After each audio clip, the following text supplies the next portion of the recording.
Assalamualaikum warahmatullahi wabarakatuh.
Assalamualaikum warahmatullahi wabarakatuh.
Bagaimana pendapat Ibu tentang gambar ini?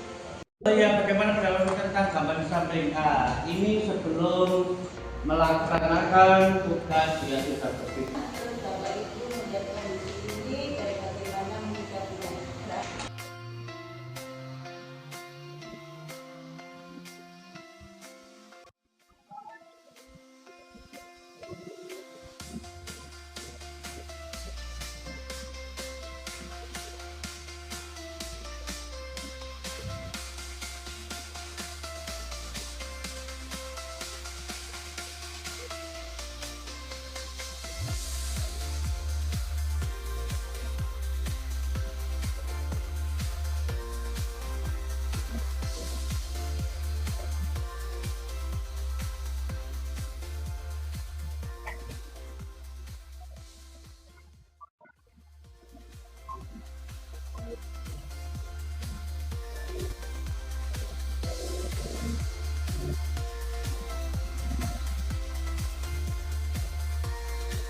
Tujuannya untuk mengukur sejauh mana siswa telah menguasai materi pelajaran edukasi teman ya.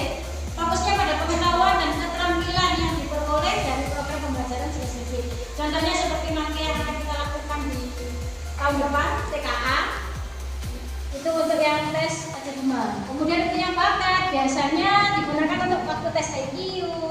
Waktu kita masuk asesmen nasional itu juga termasuk dari tes bakat. Karena untuk mengetahui seberapa kemampuan interaksi sama merasanya anak-anak. Kaidah penulisannya seperti apa dan bentuk soalnya. Ini untuk soal, bedanya soal tunggal dan soal grup. Kalau soal tunggal itu hanya ada satu gambar, misalnya gambar atau tabel dan jawaban dan soalnya cuma satu itu tadi. Tapi kalau di soal grup itu biasanya soal-soal AMBK. Gambarnya situ, pertanyaannya dari itu soal grup. Bedanya stimulus yang baik dan yang tidak baik. Kemarin waktu pelaksanaan latihan, cara ingin tahu stimulus itu baik atau tidak, caranya gampang. Kalau stimulus itu ditutup, dia masih bisa jawab pertanyaan apa enggak. Kalau dia masih bisa jawab pertanyaan, berarti stimulusnya nggak baik.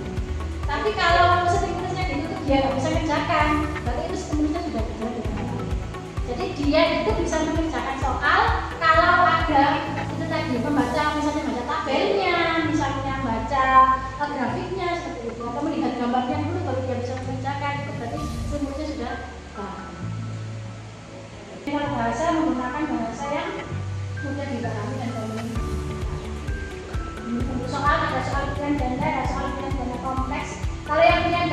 yang biasanya pilihannya A, B, C, D itu aja, seharusnya katanya kemarin ya, kalau di SD itu sebenarnya pilihan gandanya harusnya 3. Itu yang standar itu harusnya 3. Kita kan kebanyakan kan 4 ya. Jadi kalau 4 itu mulai dari SMP. Kalau yang pilihan ganda kompleks itu yang biasanya centang-centang itu ada lebih dari 1 jawaban benar. Kemudian ada soal benar salah juga atau menjodohkan, itu juga termasuk pilihan ganda kompleks.